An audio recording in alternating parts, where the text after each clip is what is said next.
In verse 1 of chapter 13, it says, "When Ephraim spoke, trembling, he exalted himself in Israel. But when he offended," and that's offended the Lord, "when he offended through Baal worship, he died." Israel was once a respected nation. It was once a feared nation. It was once exalted in the world among the nations. When Ephraim spoke, other nations trembled. But when Israel offended the Lord through Baal worship, he died. When the nation honored God, they were exalted, they prospered, they were feared in the world. But when Israel forsook God and His commands and turned to other gods, Israel died. Turning away from the Lord killed the nation of Israel.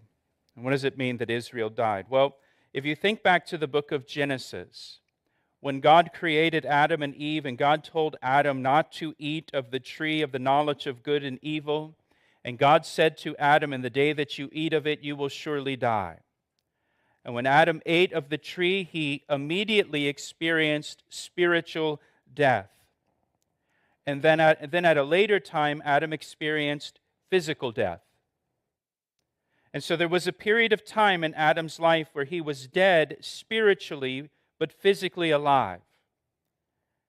And then he eventually died physically.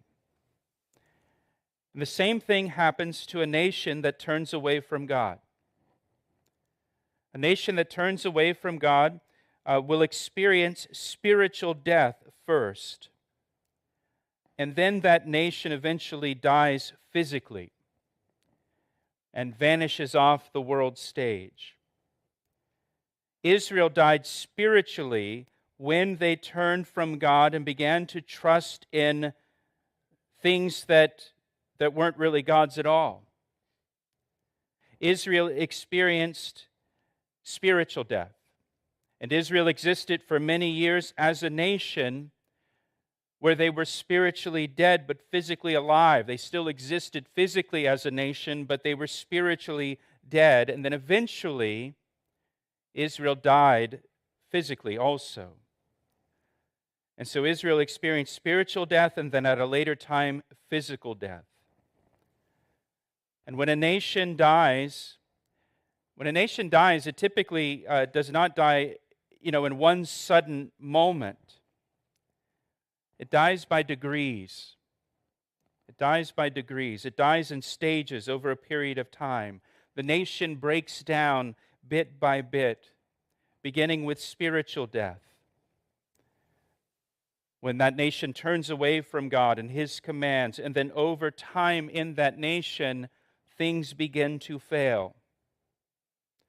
To use the analogy of the human body, it's as if one organ after another in the body begins to fail and begins to shut down until so many organs in the body have shut down that the body cannot survive any longer. And it dies. And that's how it goes in a nation also. That's what happened in Israel. Spiritual death that eventually led to physical death. And I believe that's what we see happening in our own nation. Our nation began with a reverence for God and His commandments. Our nation had a consciousness of God. That's not to say that everyone in our nation was a Bible-believing, born-again Christian, but that just our nation had a consciousness of God and a reverence for God and a reverence for His commands. But in the last 50 or 60 years, our nation has turned away from God and turned away from His commands and turned away from His standards. And our nation has become increasingly secularized. And we're experiencing death by degrees. Spiritual death that leads to physical death eventually. And things in society are beginning to fail.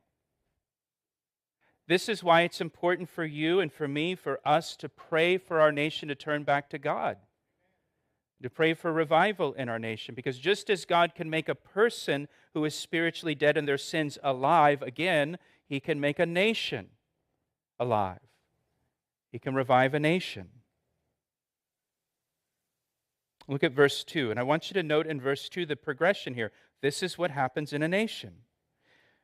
First, Israel turned away from God and began to trust other gods. That resulted in spiritual death, the spiritual death of the nation.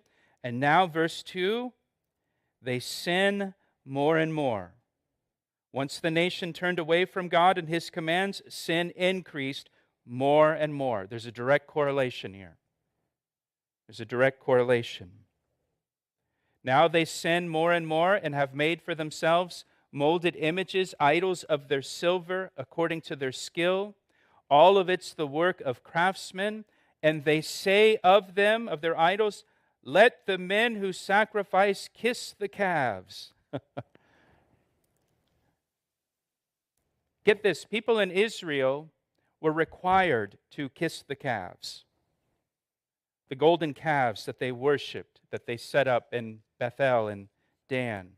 Every citizen was required to kiss the calves, to show their allegiance, their loyalty to the golden calf publicly.